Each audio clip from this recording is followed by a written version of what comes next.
My name's Lauren. I am a full-time nurse. I work on a transplant floor, but recently I have taken up the hobby of making candles and wax melts.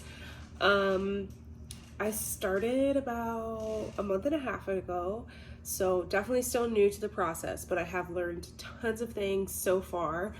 Today I'm going to be making some wax melts, so I thought that I would bring you along for that process. I live with my parents, so I make wax melts and candles in our kitchen. Okay, so for my wax melts, it's a rose tray or like a silicone mold from Michael's, and when I make them, I just put like a piece of parchment paper, which this has wax on it because I used it yesterday, on top of a baking sheet. This is just like one of our old baking sheets that we don't use anymore.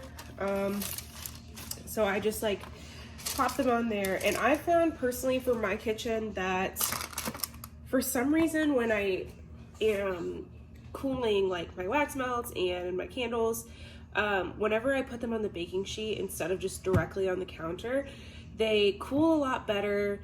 I have like less frosting, which obviously if you're using soy wax, then frosting is inevitable. It is part of the process. It's part of the science.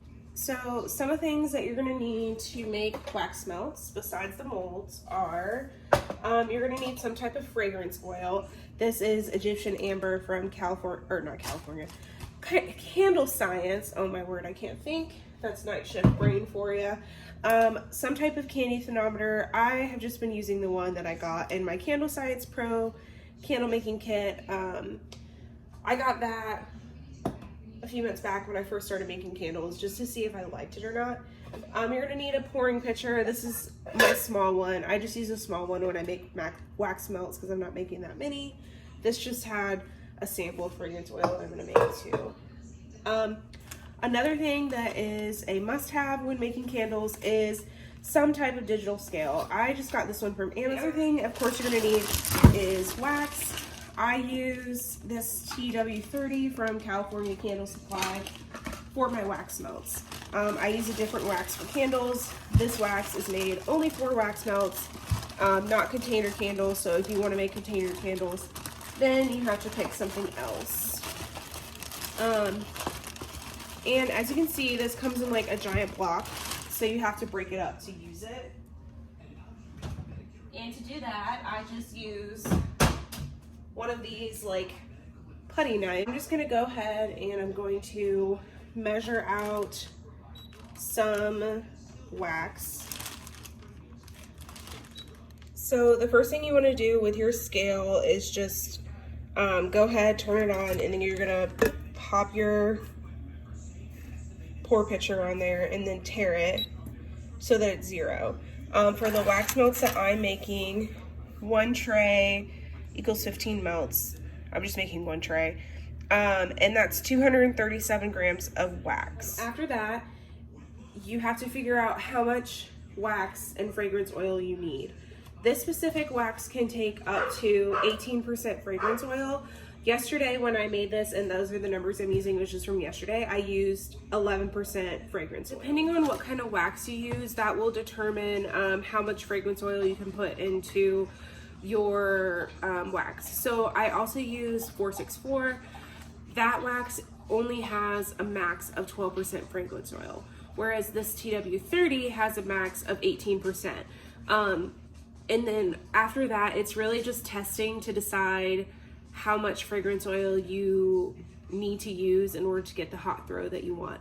And hot throw is how the candle or wax melt smells once it's hot, or the flame is going, or the wax is melted. And then also how much fragrance oil you use will determine your cold throw, which is how the wax smells when it's unlit and not warm, just in its solid state. So yesterday I used 11%. For one of these, I think I'm gonna use 11% again, just because I'm using a sample, and that's essentially like the amount of wax that's in it, or not the amount of wax, the amount of fragrance oil that I have in the tiny bottle is only enough for 11%. And then I'm gonna try 15% with one of my bigger bottles of fragrance oil to see which one I like better. I know they're not the same fragrance, so it's not gonna be like a true test. They're two different fragrances. So when you really do wanna test like how the percentage of fragrance oil that you should be using, I would recommend using the same like kind and size of jar and also the same wick. I know I kind of breezed through talking about like wicks and fragrance oils and all that stuff, but since I'm not making candles today, I'm just showing you guys how I make wax melts. I figured I could cover that in a different video, but for today, all you have to worry about is wax, fragrance oil, your mold, and pouring. That's pretty much it. Wax melts are a great place to start if you are trying to get into candle making. So one thing I wanted to show you really fast is how I did this math. So 237 grams is how much will fit into my container or my tray of melts. So that is the wax fill weight. In order to find out how much fragrance oil I need, you pick a percentage that you want or that works for you. For this one, I'm gonna do 15%. So you do 237 divided by 1.15, so that's 15%. And that equals 206 grams. It does come out to a decimal, but I just round to make it easier. So you're gonna take 237 minus 206, and that will give you 31 grams of fragrance oil. So I'm gonna put 206 grams of wax in my pour pitcher, melt that down, and then I will add 31 grams of fragrance oil. In this, I just started to do another calculation for a different percentage that I'm gonna do with a different.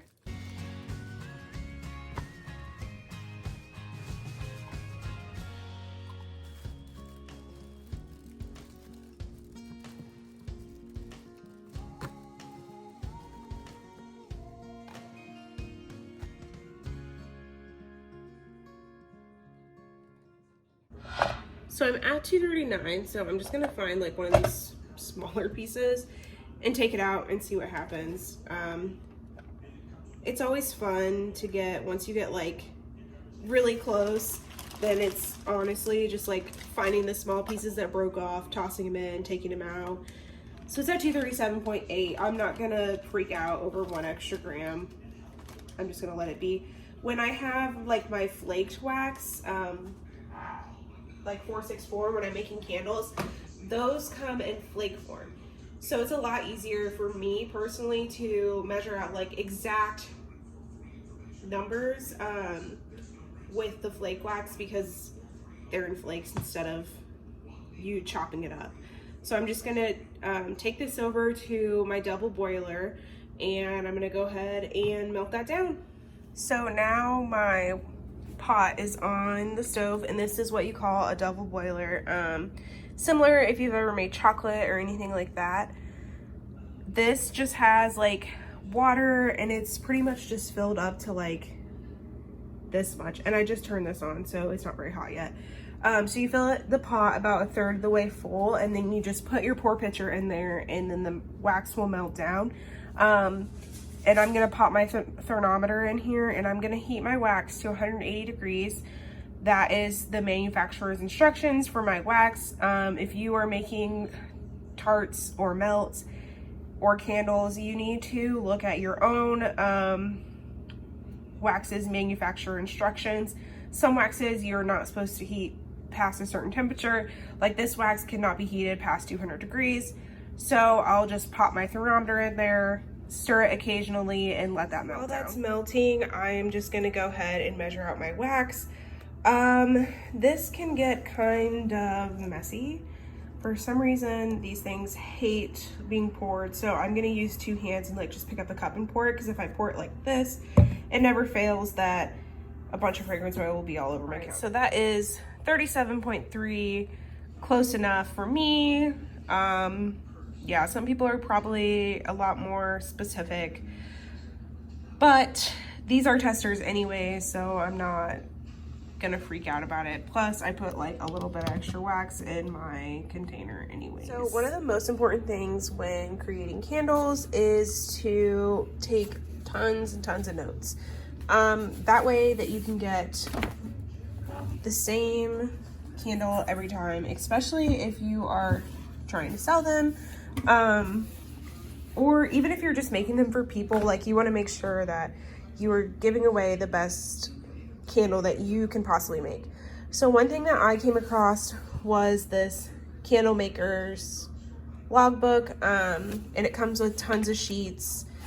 So basically this helps me take notes. This is how I take notes on the actual making process. This is notes for when you decide to test your candle or wax melt. Some of the formulas and stuff I talked about today, a lot of those I just learned from YouTube and like candle making groups on Facebook. So two people that I would really recommend are Erica from Memory Box Candle Co. She's on YouTube. She has a lot of really good formulas. She goes into depth about how to make candles, different things that she does. And I started watching her videos before I started making candles. So I like came across her on YouTube and I was like kind of thinking about that I wanted to make candles, and I found her channel and I got really inspired by her. And then that's when I really like took the deep dive into buying a candle kit. And like, then after that, I bought supplies from suppliers, and like, I have more than just like a pound of wax at a time. Like, I will buy, right now I'm only buying 10 pounds at a time, but that is much more than I was before. Another really great person to watch on YouTube is Jeff Stanley from Stanley Handcrafted. He does tons and tons and tons of videos about like burn time, different jars, all types of different waxes. So if you don't just want to do like soy wax or coconut wax, or you don't really know what wax you want to use, he's really great because he has like videos for every, well, not, I don't know about every, but he has videos for like some of the most popular waxes and like how to make candles with that wax. He also has some like ebooks. He has a Facebook group that's really helpful. And then another person that I have recently come across is Armitage Candle Company. I'm not sure if it's Candle Company or Candle Co., but he has some really good videos for people who would like to turn their candle making hobby into a business. So that's where I get a lot of my information from. I've also done tons of research online, like different bloggers. I have bought candle books. I have bought books about Etsy. I have bought books about starting your own business. Because you can't just rely on your Facebook groups. They're great. They're great things. They're great resources, especially when you have like, I wonder if anyone's ever done this before. Or I wonder what method they're using. Well, one thing about where people get in trouble with Facebook groups is that there's so many different answers for the same question. So you have tons of people on there with different experiences. They're using different waxes. They're using different jars than you are. Some people have a whole candle studio. Some people are creating them in their kitchen. Some people are creating them in their garage, in a warehouse. Some people are in Texas where their air conditioning might be set to 75 all the time at a comfortable spot for their home, and yours is 68, 65. That 10 degrees is going to make a huge difference on how your candles turn out in the end. I see a lot of people on Facebook groups like, what's your method? It's great if you have no idea like where to start, but everyone's method is different because there are so many variables besides just jar, wax, and wick and fragrance oils that you necessarily can't control. Yes, you can kind of control your temperature, but you may not be able to control like what the humidity is in your home, or if you're cooling in your garage, like it's gonna be way different than if you're cooling in your house. So these are all things that you have to like personally test out. So I was talking and I let my wax get a little hotter than what I normally do, but it's still at 185. So I'm just gonna stir that for a little bit. Normally when I put it on my counter, it'll drop pretty quickly. I'm normally doing like 100 things at a time. So sometimes I pour at 160, sometimes I pour at 175. It just depends. Once I pour this fragrance oil in, I'm going to stir it for 2 minutes. So I have my fragrance oil ready and all measured out right here. The thing about fragrance oil is it's in 2 cups because I definitely measured it not right the first time, but you can see how it's like, it's not leaking through this because it's like double lined, but it definitely, like, you definitely have to be careful in what you put in. This is just a Dixie cup that we had extra. So I'm just going to be stirring this for about 2 minutes. And like I said, I just stir with my thermometer because I found when I was taking my thermometer, like stirring with a skewer, I would have to take my thermometer out and then put it back in. And then by the time that the thermometer got to the temperature that the wax already was, it had cooled so much. So I just leave it in there. So when you're stirring, you don't want to stir like super quick, like a wick, like a whisk, not a wick. You want to stir like decently slow because you don't want to introduce too much air into the wax, or you might get sinkholes, or like, yeah, I think just sinkholes, maybe air bubbles.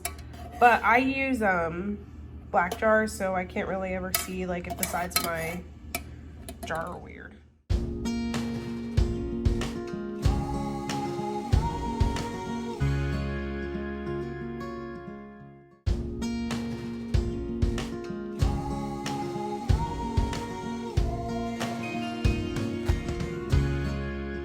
And then I just take like a paper towel and wipe my thermometer off. It's about 145 degrees, so I'm just gonna go ahead and pour it. Sometimes it will already be that cool and sometimes it won't, and I'll have to wait a second. So I'll just bring my tray closer, and I just like to put my paper towel like this to catch any of the drips. So you wanna pour nice and slow.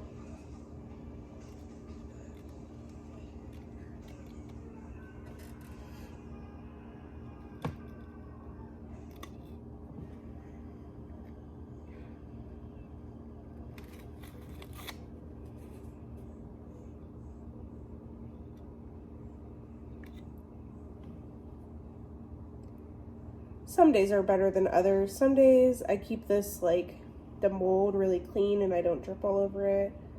Other days I drip all over the mold. I overfill. It just depends. But that's why I like using this small pitcher for wax melts and like putting them in the mold, because it's a little bit easier to control.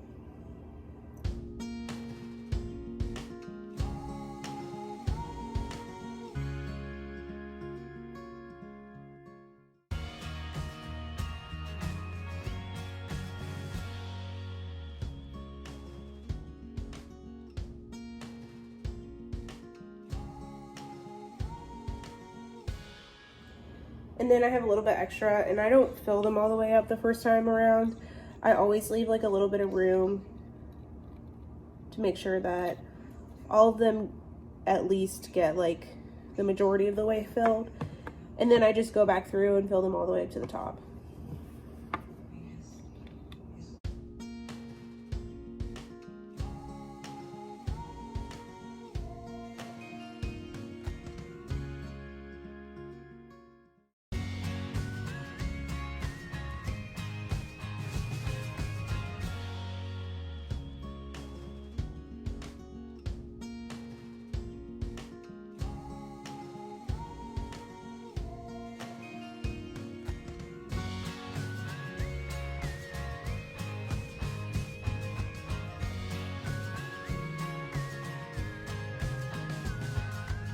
These are all filled up, and I'm just gonna wait for them to cool a little bit. Try not to jostle them around too much, or you're gonna have wax everywhere. Like when they start to harden, they're not quite all the way hardened, but I normally leave them in the mold for about 24 hours and then I'll pop them out. So this is what the wax melts look like when they come out of the mold.